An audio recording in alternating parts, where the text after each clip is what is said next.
자, 이번 시간에 21학년도 수능 고전문학 최고운전을 보기로 할 거예요. 최고운전을 볼 건데, 우리 고전문학도 소설의 일종이란 말이에요. 고전산문도 소설의 일종이야. 그래서 일단은 뭐 이런 것들 글을 보는 순서는 항상 정해져 있어.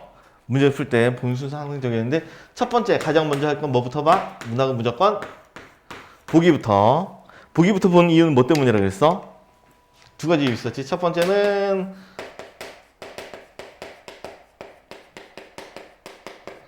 보편적 감상. 이제 문학 작품은 감상이라는 것이 들어가기 때문에 내 주관이 개입되면 안 된다 그랬어. 그래서 내 주관을 배제하기 위해서 그래서 보기를 보는 거고, 그 다음에 보기를 보는 또 다른 중요한 이유는 작품에 대한 여러 가지 정보를 준다고. 그래서 무조건 보기부터 보는 거야. 자, 그러고 나서 이제 소설 읽어 나가는데, 소설 읽어 나갈 때는 기본적으로 이제 세 가지를 신경을 쓰면서 보라고 했었어. 첫 번째는 인물, 두 번째는 배경, 다음 세 번째는 사건. 이거 위주로 글을 읽어 나가면 되는데, 이 고전 소설 같은 경우에 좀 더 까다로운 부분이 인물 부분이 좀 까다로워. 왜 그러냐면 고전 같은 경우에는 인물을 그 사람의 이름으로 부르는 게 아니라 그 사람의 관직, 명으로 관직으로 부르기도 하고, 그 사람을 부르는 나름의 이제 지칭어 혹은 그 사람을 부르는 호칭어, 이런 것들이 현대 소설과는 좀 차이가 있어. 그래서 이런 것들을 보면서 이 표현이 누구를 가리키는 표현인가, 이런 것들을 좀 주목을 해야 돼. 그리고 이런 특히 관직명 같은 경우는 좀 익혀두는 게 좋아. 이건 배경 지식으로 가지고 있어야 된다고.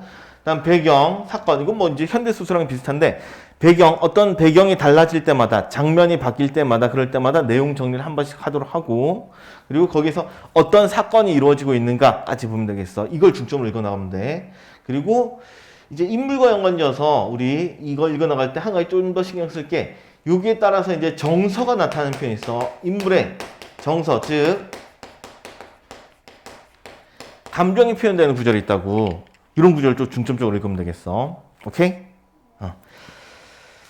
자, 되었으면 그러면 우리 보기부터 보라 그랬었지. 보기부터 먼저 보도록 합시다. 자, 문제로 돌아가서. 자, 그 문제 중에 세 번째 문제를 보면 여기 보기가 있어. 이 보기 좀 읽어보도록 할게. 자, 최고운전은 비범한 인물로서의 채치원을 형성하겠다 했어. 인물 정보가 나타나지. 인물 자체가 비범한 인물이다. 비범하다는 것은 평범하지 않고 뛰어난 인물이지. 그리고 채치원이라는 인물을 형성한 건데, 우리 뭐 신라 시대 때 아주 뛰어났던 인물로 채치원이라는 실존 인물이 있어. 그 인물을 형상화한 소설이야. 자, 주인공 즉 채치원은 문제 해결의 국면에서 치밀함, 기지, 당당함을 보인다. 자, 뭐 비슷비슷한 말 같은데 좀 차이점이 있어. 치밀하다. 어떤 일을 아주 잘 짜는 거지. 그리고 기지라는 표현인데, 기지는 뭐 지혜 이런 뜻이야. 지혜도 있는 것이고, 또 당당한 태도도 보이는데, 그리고 이렇게 열거가 돼 있으면은 뭐 열거됐다고 해가지고 그냥 쑥 넘어가지 말고, 그냥 쭉 읽고 넘어가지 말고, 이런 것들이 다 출제의 요소란 말이야. 아마 선지에 이런 내용들이 다 반영이 돼 있을 거라고. 선택지 부분에. 자, 또한 초월적 존재에게 도움을 받으면서도, 와, 이런 내용도 있구나. 초월적 존재라고 하면 인간이 아닌 존재겠지. 그렇지. 뭐 신선, 선녀, 하느님, 부처 등등 이런 인물들에게 도움을 받으면서도 이에 전적으로 의존하진 않아. 그렇고 자신이 지닌 이 신이한 능력을 발휘도 한대. 자신이 가지고 있는 뛰어난 능력을 발휘를 하는 거야. 그래서 개인의 문제와 국가의 과제를 직접 해결한다. 다시 이런 것도 봐봐. 그 개인이 어떤 문제에 처해 있는데 그런 문제뿐만 아니라 국가의 문제들 이런 것도 해결하는 거야. 무엇을 통해서? 자신의 능력을 통해서. 자, 이는 당대 독자들이 원했던 새로운 영웅상을 채치원에 투영하여 작품 속에서 구현한 거래. 그러면 이런 것들은, 이 채치원의 모습은 진짜 실제 모습이라고 보다 당대 독자들, 채치원과 동시대를 살았던 혹은 이 작품이 쓰였던 이 시대의 독자들이 원했던 영웅의 모습이었다는 거지. 여기서 채치원은 그냥 영웅이라는 얘기야. 자, 되었으면 본문으로 들어가서 읽어보도록 합시다.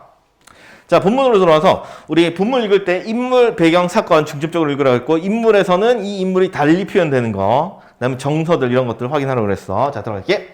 자, 승상나업은 딸 하나가 있었다. 벌써 등장인물 2명 나왔잖아. 승상나업이라는데, 승상이라는 것은 우리 황제 혹은 왕 바로 밑에 있는 직책이야. 요즘 따지자면 국무총리쯤 될 것 같아. 무지하게 높은 직책이야. 그 사람 이름이 나업이라는 얘기야. 자, 그리고 딸 하나가 있었다 해서 딸이라는 인물이 또 한 명 있네. 자, 제예가 당대에 빼앗다네. 제예라는 단어는 그냥 좀 알아두자. 제는 제주를 뜻해. 그 다음에 얘는 기예. 기예라는 말은 뭐 기술과 예술을 뜻하는 표현이기도 해. 자, 어쨌든 제주와 기술, 예술 이런 것들을 빼어났어. 누가 빼어났다는 얘기야? 그렇지. 딸이 이랬다는 얘기지. 딸이 아주 빼어난 딸이었던 거야. 자, 아이는 이 말 듣고 헌 옷으로 갈아입고 거울 고치는 장사라 속여 승상집 앞에 가서 거울 고치시오라 외쳤대. 자, 이번 갑자기 아이란 인물이 새롭게 튀어나왔지. 제3의 인물 아이야. 자, 그럼 이 말을 들었는데 이 말이라는 게 바로 딸이 제가 빼어났다라는 말을 들은 거지. 그래서 헌 옷으로 갈아입고 거울 고치는 장사라 속였대. 그럼 거울 고치는 장사. 누가 거울 고치는 장사가 되는 거야? 그렇지. 아이가 이렇게 자신을 속인 거지. 그리고 승상집으로 갔어. 그러면 장사꾼으로 속이고 그 집을 찾아간 이유 뭐 하려고 찾아갔겠어? 그렇지. 딸 보려고 찾아간 거야. 그렇지. 아주 치밀한 인물이라는 걸 알 수 있는 거지. 우리 아까 보기에서 뭐 치밀함, 그 다음에 뭐 기지, 당당함 이런 얘기 있었잖아. 그렇지. 치밀하다는 걸 알 수 있고 그 기지가 뛰어난 인물이라는 걸 알 수가 있는 구절이야. 자, 소저는 이 말을 듣고 왔는데 소저라는 표현인데 이것도 줄쳐놓고 소저라는 단어 좀 알아둬야 돼. 어린 아가씨를 뜻하는 표현이야. 아가씨. 그럼 여기까지 인물 중에 아가씨에 해당되는 인물은 누구야? 그렇지. 바로 딸이 되는 거지. 나업의 딸이 이 말을 듣고 거울을 꺼내 유모에게 주어 보냈어. 소저는 유모를 따라 어쨌든 유모란 인물도 새로 나왔는데 뭐 유모라는 표현 알고 있지? 그렇지. 예전에 아이를 길러준 여인. 이 사람 유모지. 자, 어쨌든 소저의 유모니까 소저를 길러주는 사람일 거야. 자, 유모에게 보내줬고 소저는 유모들을 따라 바깥문 안쪽까지 나가 문 틈으로 엿보고 있어. 뭐한 인물이지? 잘 고치나? 이렇게 엿보고 있었어. 장사가 이 장사는 누군데? 그렇지. 거울 고치는 장사가 바로 아이가 되는 거지. 이 아이가 소저의 얼굴을 언뜻 보고 반한 거야. 와, 제일만 피어나더니 미모도 피어나네. 이런 피어나면서 깜짝 놀란 거지. 자, 그래서 반해서 손에 쥐었던 거울을, 이 거울, 무슨 거울? 바로 소저의 거울이지. 이 거울을 일부러 떨어뜨려 깨뜨렸다. 다시 여기서 표현한 상의 특징 요거. 일부러 떨어뜨려 깨뜨렸다는 것은 의도적이었다는 거지. 거울을 깬 게 의도적이었던 거야. 되게 치밀한 애야. 자, 유모가 놀라 화내며 때리자 장사가 울며 말했다. 이 울음도 진짜 울음이 아닐 수가 있는 거야. 자, 일단 뭐 여기까지 내용, 뭐 다음 넘어가기 전에 정리 한번 하면 나업이 딸이 있었고 딸이 되게 재해가 빼어난 인물이었다. 그래서 이 아이가 장사꾼이라 속여서 의도적으로 딸을 찾아갔다. 접근을 한 거야. 자, 다음 구절 넘어가도록 할게. 자, 거울이 이미 깨졌거늘 때를 무엇하세요? 절 노비로 삼아 거울값을 갚게 해주세요. 그럼 이 집에서 노비로 일을 하겠다는 거지. 이게 다 의도된 거야. 자, 그리고 저를 무엇으로 삼아서 노비로 삼아서 이렇게 했잖아. 즉, 이 아이가 이 집의 노비가 되겠다는 얘기야. 의도적으로 스스로 노비가 되는 거지. 자, 유모가 들어가 이를 승상께 아뢰니 허락하였다. 승상. 나옴 얘기했었지. 자, 승상은 그의 이름을 거울을 깨뜨린 노비라는 뜻으로 파경노라 짓고 파경노. 한자 그대로야. 거울을 깨뜨린 노비, 파경노 같은 인물이야. 그러면서 여기서 파경노라는 인물이 계속 아이가 되는 거지. 자, 그리고 말 먹이는 일을 시켰어. 말에게 먹이를 준 일을 시킨 거야. 자, 말들은 저절로 살쪄 여윈 것이 하나도 없었다. 즉 말을 잘 기르는구나. 다음 하루는 장미를 벗겨서 하루는 천상의 선관들이 구름처럼 몰려와 말 먹일 꼴을 다투어 그에게 주었대. 천상의 선관들이라는 어쨌든 새로운 인물이 나타났는데 천상세계 인물이지. 그렇지? 초월적 존재가 되겠어.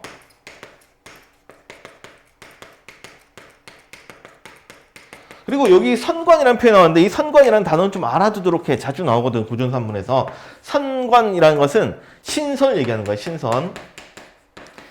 이 신선들은 하늘나라에서 하늘나라에 우두머리가 누구였는데?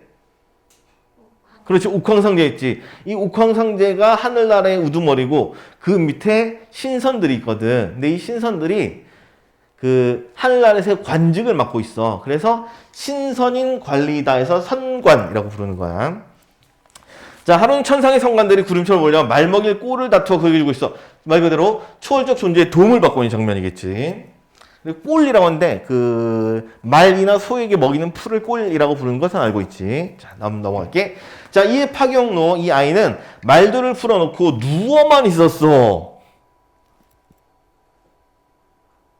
그냥 아무 일도 안 하고 누워만 있는 거야. 풀 얻어가지고. 자, 날이 저물어 말들이 파경로가 누워있는 곳에 와 그를 향해 머리를 숙이며 늘어서자 보는 자마다 모두 기이하게 여겼다. 그냥 저녁 때가 되면 말들이 쭉 일렬로 서가지고 머리를 숙이고 파경로 앞에서 다 대기하고 있는 거야. 신기한 일이지. 자, 승상 부인은 이 말을 듣고 승상에게 말했어. 다시 승상 부인이 이 말을 들었대. 이 말. 여기 해당되는 이 말은 어떤 말이야? 어떤 내용의 말을 들은 거야? 그렇지. 말들이 파경로가 누워있는 곳에 와서 그를 향해 머리를 숙이며 늘어섰다는 이런 얘기를 전해 들은 거지, 승상 부인이. 그러자 승상에게 말하기를 무엇라고 말을 하냐? 넘어가도록 할게. 자, 파경로는 용모가 기이하고 용모가 좀 특이한가 봐. 그리고 탐복할 일이 많으니 아주 감탄할 일이 많으니 필시 비범한 사람일 것입니다. 다시 이 사람이 어떤 인물이다? 비범한 사람일 것이다 라는 얘기는 파경로가 승상 부인으로부터 어떻게 된 거야? 인정을 받은 거지. 얘는 뛰어난 애다 하고 인정을 받은 거야. 어떤 사건 때문에 인정을 받았어? 그렇지. 말 사건 때문에 그런 거지. 말들이 파경로 앞에 늘어서 있다는 이 얘기를 들은 이 사건 때문에 인정을 받았어. 그래서 마부일도 천한 일도 맡기지 마세요. 천한 일 맡기지 말고 좀 더 좋은 일을 맡겨라. 높은 일을 맡겨라 라고 부탁을 드렸어. 자, 승상이 옳게 여겨 그 말을 따랐어. 이제 드디어 말 부리는 일, 말 먹이는 일은 이제 안 하는 거지. 자, 이전에 승상은 예전 얘기하고 있지. 예전에 승상은 동산에 꽃과 나무를 많이 심었는데 파경로에게 일을 기르게 했다. 무엇을 기르게 한 거야? 그렇지. 동산에 있는 꽃과 나무 이것을 기르게 한 거야. 그러면 여기까지 내용 정리 한번 하면, 자, 파경로가 되어서 집안에서 일을 하게 되었는데, 노비를 하게 되었는데 말을 키우게 됐었지. 말을 기르게 됐는데 말을 너무너무 잘 길러. 그래서 이번엔 승상 부인의 추천에 의해서 말 기른 일에서 동산의 꽃과 나무를 기르는 일로 이제 하는 일이 조금 이제 높아지게 된 거야. 자, 이때부터 동산의 화초가 무성하여 조금도 시들지 않아 봉황이 쌍쌍이 날아들어 꽃가지에 깃들었다. 와, 심지어 새도 새인데 그냥 새가 아니라 봉황이야. 전설상의 새, 봉황이 막 날아들고 있는 거야. 자, 그리고 열흘이 지났다. 파경로는 소저 누구였어? 그렇지, 딸 아가씨였지, 그렇지. 나업의 딸이 동산의 꽃을 보고 싶으나 파경로가 부끄러워 오지 못한다는 말을 들었다. 즉, 한 남자애가 동산에 있으니까 소녀로서 그쪽에 가기에 조금 부끄러운 거지. 자, 그래서 이에 파경로는 승상을 뵙고 말했대. 제가 이곳에 온 지 여러 해 지났습니다. 한 번도 노모를 뵙지 못했다. 노모, 늙은 어머니지. 어머니를 뵙지 못했으니 노모를 뵙고 올 말미를 주십시오. 그런데 여기 또 말미라는 단어가 있는데 말미라는 게 겨를을 뜻하고 휴가를 뜻해. 휴가를 주십시오. 이렇게 얘기를 한 거야. 자, 그럼 일단 뭐 여기까지의 내용만 확인해 볼 때는 휴가를 가는 이유와 관련이 있겠지.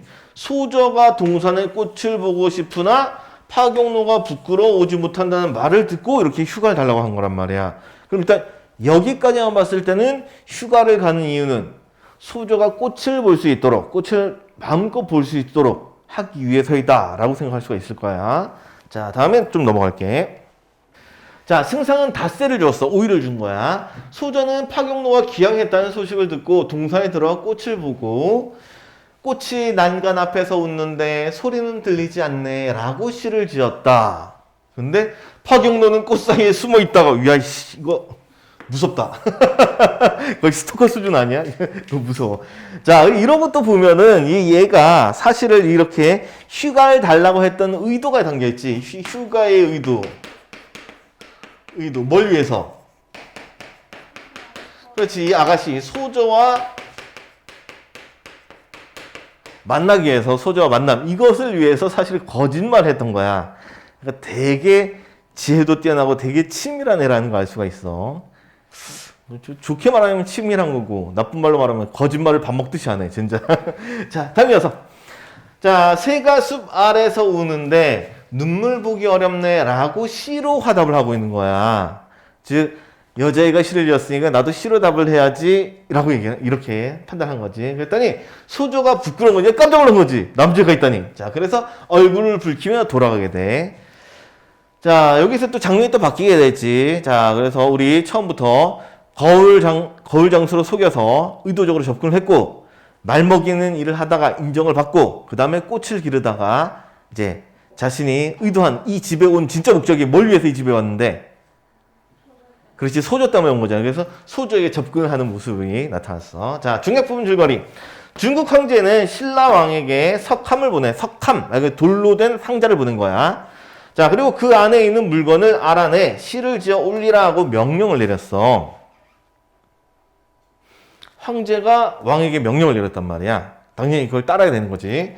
자, 신라 왕은 이를 해결하지 못하고 나업에게 과업을 넘긴 거야. 즉 나업이 이 석함 속에 있는 물건을 알아맞히고 시를 지어야 하는 상황이 된 거지. 자, 다음 넘어갈게. 자, 나업은 집으로 돌아 석함을 안고 통곡했다. 이렇게 인물의 정서가 나와 있으면 꼭 확인을 해야 돼. 통곡해 울고 있단 말이야. 그럼 이 과업을 맡은 일이 좋은 일이다, 안 좋은 일이다? 안 좋은 일이란 얘기지. 왜? 왕의 명령인데 이걸 어기면 어떻게 되는 거야? 그렇지. 뭐 유배를 가거나 죽을 수도 있겠지. 그렇지. 안 좋은 일이 닥친단 말이야. 그래서 이 나업에게 이 석함 같은 경우에 이 나업이 석함은 어떤 개인적인 위기로 볼 수가 있을 거야. 그렇지? 자신에게 뭔가 위기에 처하게 된 거야. 자, 파경노는 이 말을 듣고 이 말, 즉 앞에 말이겠지. 나업이 석함을 안고 통곡했다는 말, 이 말을 듣고 사람들에게 왜 우는지를 물어봐. 사람들이 모두 말해주자. 잠옷 기쁨을 띠며 꽃가지를 꺾어 외청으로 다시 잠옷 무엇을 띠면서 기쁨을 띠며 좋아하고 있단 말이야. 나업이 우는 게 나에겐 기쁜 일이야. 사이코패스인가? 이건 아니겠지, 그치? 그러면 이렇게 우는 이유는 자신에게 뭔가 좋은 기회라고 생각하는 거겠지. 그치? 어떤 자신이 이 파경노에게 어떤 좋은 기회가 될 거라는 얘기야. 즉, 이 과업, 석함의 물건을 알아맞히고 시를 짓는 과업, 이건 자신이 뭔가 잘 이용할 수 있다고 생각을 들었을 거야. 자, 그리고 나서 외청을 갖고 소저가 슬피 울다가 슬피 우는 이유, 마찬가지로 아버지와 같은 이유가 될 것 같아. 자, 그러다가 문득 벽에 걸린 거울에 비친 그림자를 보았어. 속으로 놀라 창틈으로 엿보니 이렇게 보니 파경노가 꽃을 들고 서 있었다. 위에 꽃까지 할 거가 외청을 왔잖아. 이 외청이 바로 누가 있는 곳이겠어? 소저가 있는 곳이게 되겠지, 그치? 그리고 소저가 이상히 여겨 묻자 시치미를 떼며 말하기를 그대가 이 꽃을 보고 싶다 하여 그대를 왜 가져왔소? 시들기 전에 받아보시오 라고 누가 말하는 거야? 파경노가 말하는 거지. 그치? 우리 생각을 해봐.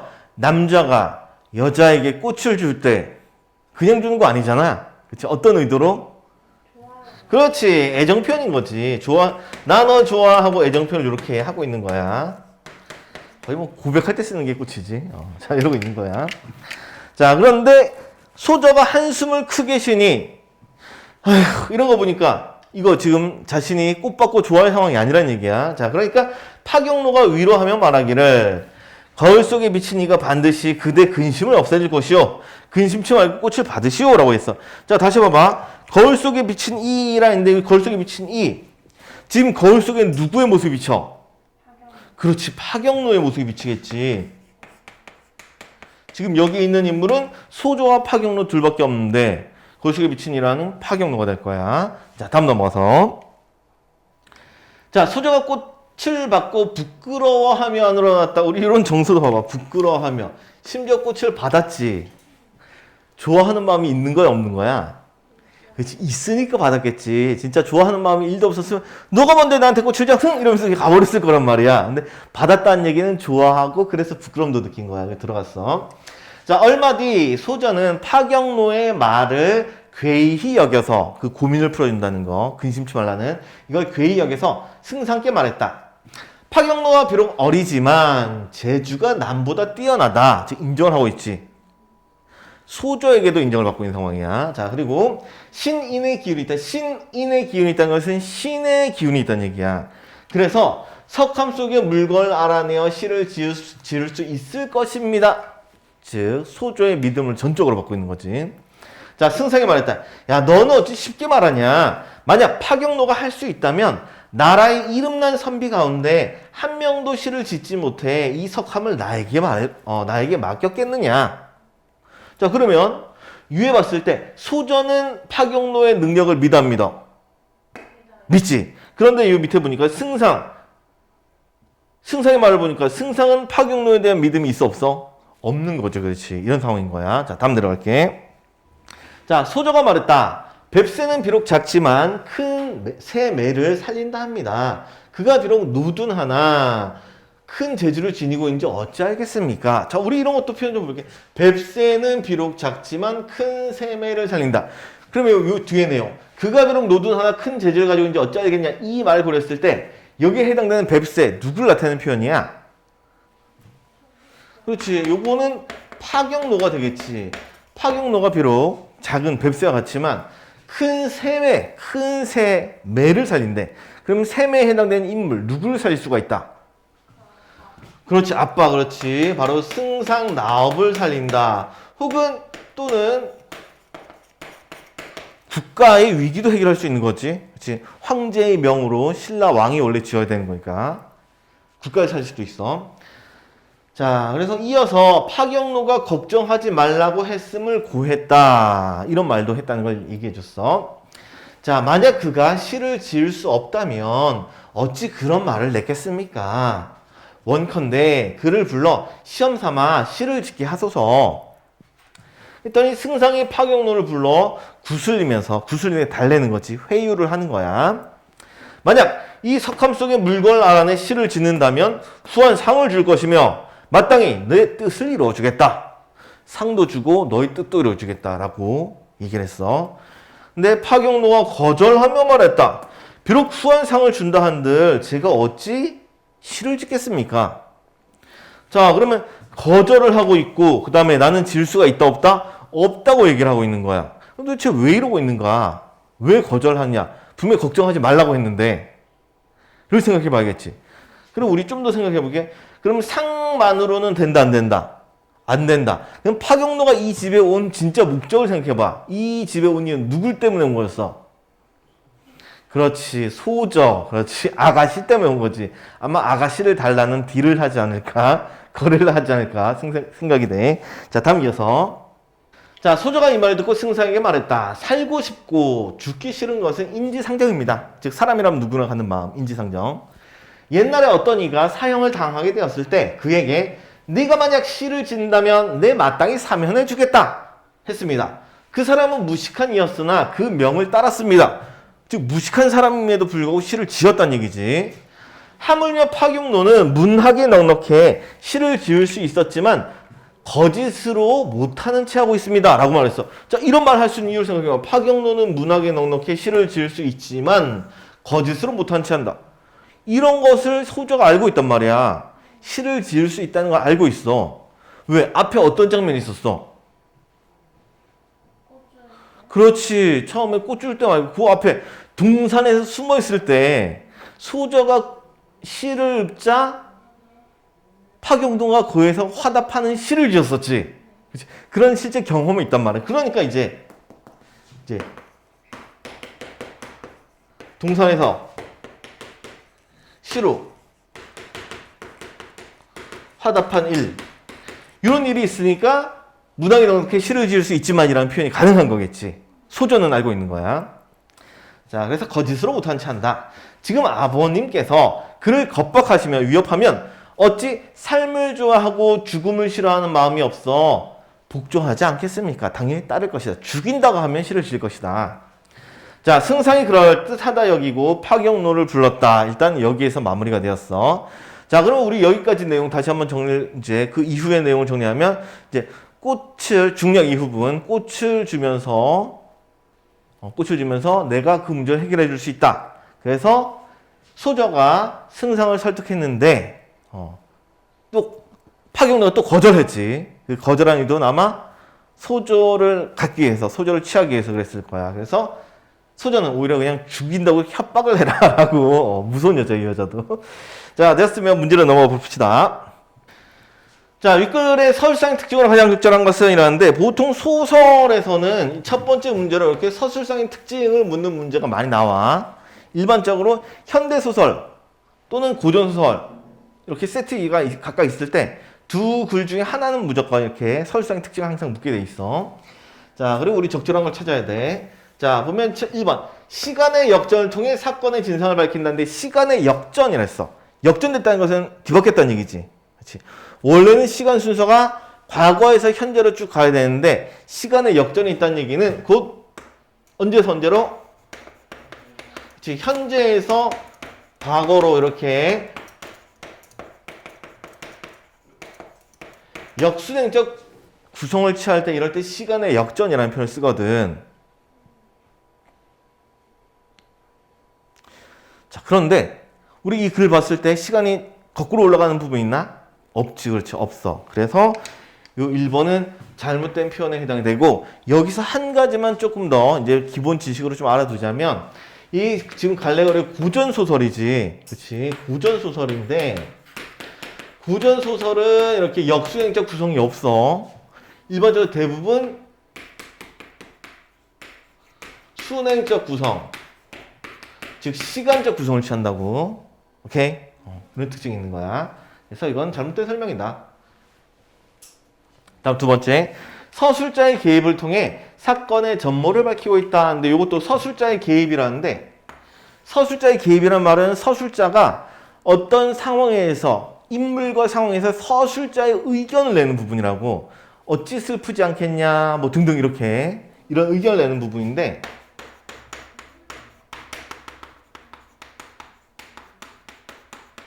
지금 이 글을 읽어나가면서 서술자가 자신의 의견을 내는 부분이 자체가 아예 없었어. 없었어. 거의 대부분의 고전소설은 이렇게 서술자의 개입이 있을 수가 있어. 특히 판소리계 소설의 경우에는 지금 뭐 춘향전, 흥부전, 심청전 이런 것들 있잖아. 이런 것들은 거의 대부분 이렇게 서술자의 의견이 드러난다고. 이게 왜 그러냐면, 판소리였다가 판소리가 자신의 의견을 말할 거 아니야. 판소리 창자가. 그런 것들이 소설화되면 나타나는데, 일반적인 고전소설에는 이런 것들이 없을 수가 있는 거야. 그래서 이런 것들은 서술자 개입, 여기 중요한 거. 서술자 개입은 글을 읽어나가는 과정에서 서술자의 생각이 드러나는 부분이 있으면 무조건 표시를 꼭 해놔. 문제에서 묻든 묻지 않든 간에 무조건 꼭 표시를 해놔야 돼. 왜 표시를 해놓냐면, 이걸 미리 표시를 하지 않으면 글을 다 읽고 문제로 들어왔을 때 서술자의 개입을 묻는데, 다시 돌아가서 다시 읽어야 되는 거야. 진짜 시간 두 배로 들어가거든. 그래서 이 서술자의 개입을 물을 때는 묻든 묻지 않든 간에 고전소설은 무조건 읽으면서 확인을 꼭 해놓도록 해. 묶거나 그 부분을 꼭 묶어야 돼. 이게 습관화가 돼야 된다고. 되는가? 인물에 대한 혹은 상황에 대한 서술자의 견해가 나오면 무조건 표시를 해놓자. 다음 3번. 인물의 희화를 통해 사건의 반전 효과를 나타낸다. 희화화라는 게 우스꽝스럽게 표현을 하는 것을 희화화라고 하잖아. 인물을 웃기게 표현하는 거야. 일부러. 그럴 경우는 대부분 그 인물을 뭐 하기 위해서?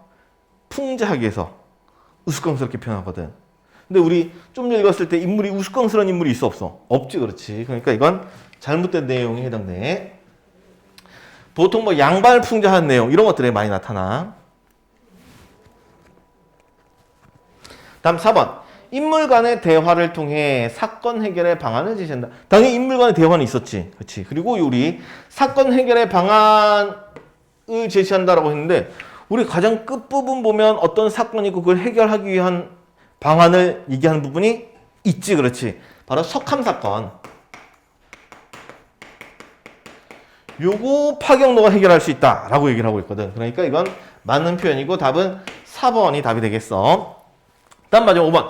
자, 꿈과 현실의 교차를 통해 앞으로 일어나는 사건을 암시하고 있다는 꿈과 현실의 교차라는 표현도 이거 좀 보면 꿈과 현실 교차라고 하면은 왔다 갔다 좀 있어야 돼. 즉 꿈에서 현실로 갔다가 다시 꿈으로 가든 이런 게 이렇던 아니면 정반대로 현실에서 꿈을 꿨다가 다시 현실로 돌아오던 이렇게 뒤바뀐 게 있어야지 교차란 말 써.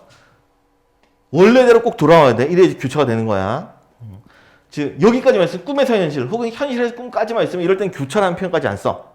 근데 이렇게까지 꿈 무엇 꿈 이런 식으로 돌아오거나 현실 뭐시기 현실 이렇게 돌아오면 이럴 땐 교차라는 표현이 가능한 거야. 오 여기까지만 있으면 이건 없는 거야. 교차는 말을 안 써. 근데 거의 대부분 꿈 얘기가 있으면 다시 현실로 돌아오게 되어 있거든. 자 그럼 여기까지 봤을 때 꿈과 현실의 교차를 통해라고 하는데 우리 꿈 꾼 내용이 있어 없어? 없지 그렇지. 꿈 자체가 아예 없는 그 작품이었어. 그래서 답은 무조건 4번이다. 자 다음 두 번째 문제 넘어가도록 합시다. 자 다음 52번 윗글에 대한 이해로 적절치 않은 것은 이러는데 이게 문제 유형이 좀 특이해. 기존 평가원에서 내던 문제 유형이 아니야. 이게 뭐 여기 보면 뭐 거울 그 다음에 뭐 꽃과 관련해서 문제가 나왔는데 기존 평가원 문제 유형은 어떻냐면 기존에는 어떤 소재에 대해서 뭐 기억 소재를 주면 기억 소재가 있으면 그에 따라서 이게 어떤 기능을 한다. 그래서 기억, 예언, 디귿, 리을, 미음 해가지고 관계가 1대1의 관계를 묻는 게 이 기존 유형이라고. 근데 얘는 지금 이번 수능 같은 경우에는 어떤 소재를 주고 이 소재가 첫 번째 상황, 뭐 두 번째 상황, 혹은 뭐 세 번째 상황에 따라서 각각 의미가 다양하게 다른데 즉 1대 다의 관계를 묻는 문제가 나왔어. 되게 독특한 거야. 그래서 앞으로 이 특정 소재가 나와 있으면 이 소재가 여기에서는 어떤 의미로 사용되고 그 다음에 이 상황에서는 어떤 의미로 달리 사용되고 있는가 이런 것도 눈여겨보면서 문제를 풀어야 되는 거야. 자 들어가 보도록 할게. 자 1번 자 유모에게 주어 보낸 거울은 유모에게 주어 보냈어. 누가 유모에게 주어 보냈어? 그렇지 소저가. 이 거울은 아이가 소저의 얼굴을 보게 되는 계기가 되겠어? 그렇지. 그래서 얼굴을 보게 되지. 그렇지? 문틈으로 이렇게 소저가 엿보다 보니까 이 아이가 소저의 모습도 보게 됐어. 적절한 표현이야. 다음에 벽에 걸린 거울은 파경로가 소저에게 자신의 존재감을 드러내는 계기를 만든다. 그런데 이 거울을 통해서 꽃을 주면서 무슨 얘기를 해? 근심하지 마. 걱정하지 마. 내가 해결할게. 거울 속에 있는 자가 해결할 것이다. 라고 얘기를 했었지. 그래서 존재감을 잘 드러내는 표현 맞다고 볼 수 있겠지. 자, 다음 2번. 깨뜨린 거울은 아이가 파경로란 이름을 얻고 승상의 집으로 들어가는 계기가 되겠어? 이제 파경로의 뜻이 뭐였어? 거울을 깨뜨린 노비였지. 그치? 그러면 이것은 적절한 표현이 되겠네. 다음에 파경로가 관련 동사의 화초는 승상 부인으로부터 인정받는 계기로 작용한대. 매우 그럴듯하지. 그치? 그럴듯해. 근데 생각을 해봐. 승상 부인은 파경로를 어떤 일을 계기로 인정을 했어? 그렇지. 말들이 저녁 되면 쭉 파경로 앞에 늘어섰다. 이 말을 듣고 인정을 했단 말이야. 그렇지. 그리고 나서 승상 부인이 승상에게 요청을 했었지. 말 먹이는 일, 천한 일 시키지 말자. 그래서 무슨 일을 하게 되는 거야? 동산의 화초를 관리하게 되는 거지. 그러니까 이 동산 화초는 승상 부인부터 인정받는 계기가 아니라 인정받은 결과로 작용한 거지. 인정을 받았기 때문에 화초를 관리하게 됐으니까. 그렇지? 그래 선후 관계를 잘 파악해야 되는 게 문제였어. 자칫 빠르게 읽다 보면 다 같은 부분 내용이었는데 이렇게 판단할 수가 있단 말이야. 오해할 수가 있다고. 그래서 이렇게 조금 이제 애매하잖아. 좀 애매하잖아. 그러면은 본문으로 다시 돌아가 봐. 글 순서를 다시 확인해야 돼. 오케이? 이제 실수가 안 나와. 이 문제 실수를 하나 틀리면 대학 하나 한 칸 변화. 재수 없으면 두 칸 변화. 이렇게 될 수도 있어. 잘 봐. 다음 3번. 동산의 꽃은 소저가 보고 싶었으나 파경로 인해 접근하기 어려운 대상이다. 이거 맞는 내용이지. 그치? 소저가 못 갔어. 다음 파격로가 들고 있던 꽃. 이것은 소저에게 자신의 마음을 전달하기 위한 수단이다. 이것도 맞지? 꽃을 주면서 자신의 마음을 표현했어. 자, 다음 이어서. 자, 4번 보면 동사에서 화답한 시는 파격로가 소저와 교감하기 위해 읊은 것이다 라고 했는데 화답한다는 얘기가 듣고 또 답을 하는 거잖아. 그러니까 교감하기 위한 것이다 라는 표현 말할 수가 있을 거야. 다음에 석함 속의 물건에 대한 이 시, 석함 속 물건에 대한 이 시는 파격로가 해결할 수 있다고 소저가 기대하는 과제이다. 기대를 했으니까 자신의 아버지에게 얘기를 했었겠지, 그치? 파격로가 지을 수 있을 것이다 라고 말했을 거야. 다음 5번, 석함 속 물건에 대한 시는 나업에게 슬픔을 유발하는 과업이다 라는데 우리 중력 줄거리 바로 아래 보면 승성 나업은 이걸 들고 뭐 했어? 석함을 들고 통곡을 했다는 표현이 있었잖아. 그러니까 슬픔을 유발한다 라는 표현은 가능한 표현일 것이고 다음에 파격로에게는 소저의 슬픔을 해소시켜 줄 수 있는 수단이다. 슬퍼하지 마, 걱정하지 마 라고 얘기를 했으니까 이것도 적절한 표현이 되겠네. 자, 다음 또 넘어가도록 합시다. 자, 53번 보기는 아까 전에 읽었었지. 비범한 인물이다. 그 다음에 치밀함, 기지, 당당함 이런 것들을 보이고 있다. 다음에 초월적 존재의 도움을 받는다. 다음에 자신의 능력을 발휘한다. 그리고 개인의 문제, 국가의 과제를 직접 해결한다. 그리고 이런 모습은 새로운 영상을 최초에 투영한 것이다 라는 정보가 있었어. 자, 다음 내려가도록 할게. 문제 선지로 돌아갈게. 자, 우리 선지를 잘 보라고. 선지를 잘 보라는 얘기야. 부기에 관련된 어휘들이 사용돼 있어. 그런 거 잘 보라는 얘기야. 자, 들어갈게. 자, 아이가 헌 옷으로 바꿔 입고 거울 고치는 장사라 속인 장면. 이것은 최치원이 치밀한 면모를 지닌 인물이야. 치밀하다는 표현이 여기 나왔잖아. 그치? 그래서 이렇게 장사라 속이는 것이 치밀한 것 관련이 있겠네. 다음 2번. 파격로에게 선관들이 몰려와서 말먹이를 가져다 주는 장면은 최치원이 초월적 존재에게 도움을 받는 인물. 이것도 보기에 나왔던 내용이지. 선관, 우리 신선이라고 했었잖아. 그러니까 초월적 존재에게 도움을 받는다는 내용. 이것도 적절한 표현으로 볼 수가 있겠어. 다음 3번. 파격로가 기른 뒤로 화초가 시들지 않아 봉황이 날아들고 있거든. 이런 장면은 최치원이 신이한 능력을 지닌 인물이다. 이것도 위에서 언급이 됐지, 그치? 자신의 신이한 능력을 발휘한다는 내용. 붕황이 날아오는 거 보니까 그럴듯하잖아. 그치? 이것도 맞는 표현으로 볼 수가 있고. 다음 4번.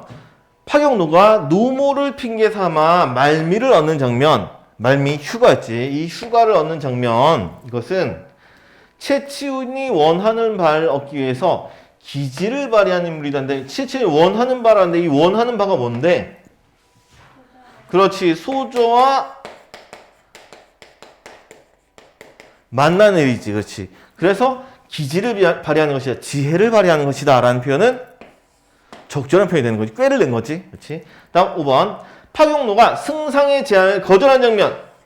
싫어요! 라고 얘기했었지. 못 지어요! 라고 얘기했었어. 이것은 최치원이 보상을 추구하기보다 스스로 국가의 과제를 해결하는 당당한 인물이에요. 뭐 당당한 인물이라는 표현은 나와 있는데 가만히 보니까 스스로 국가의 과제를 해결한다는 국가의 과제는 뭐 하는 거야? 석함 속에 있는 물건을 맞추고 실을 짓는 일이란 말이야. 그렇지. 그러면 과제를 해결하기 위해서는 실을 지어야 되는데 실을 짓는다고 했어? 안 짓는다고 했어? 안 짓는다. 심지어 못 짓는다고 얘기를 했단 말이야. 그러니까 스스로 국가의 과제를 해결하려는 이거 말이 안 되는 얘기지. 그렇지? 그래서 답은 5번 이렇게 답이 될 것이고 그 다음에 우리 여기서 조금만 더 보자면 여기 보상을 추구하기보다 라고 했는데 그 보상이 마음에 안 들었기 때문이지. 그렇지? 더 큰 보상을 추구하는 인물로 봐야 되는 거야. 그래서 이렇게 보나 저렇게 보나 둘 다 잘못된 표현에 해당돼. 여기도 잘못된 내용이 되겠어. 보상을 추구하기보다 라는 표현. 이것도 잘못된 표현이 되겠어. 자, 우리 뭐 이렇게 고전 산물 하나 봤는데 최치원전을 봤는데 우리 항상 읽을 때 주의할 점이 있었지. 보기부터 먼저 보자. 그리고 읽어 나갈 때 고전 소설에서 가장 중요한 건 인물을 달리 표현하는 것들이 있었지. 직함이라든가 혹은 다른 호칭어, 지칭어를 쓰는 부분이 있었어. 이런 것들이 좀 자연스럽게 잘 읽혀지면 고전 소설을 읽어 나가는데 조금 더 수월해질 거야. 항상 어휘들은 잘 기억해 두도록 해. 오케이. 이 수업은 여기까지.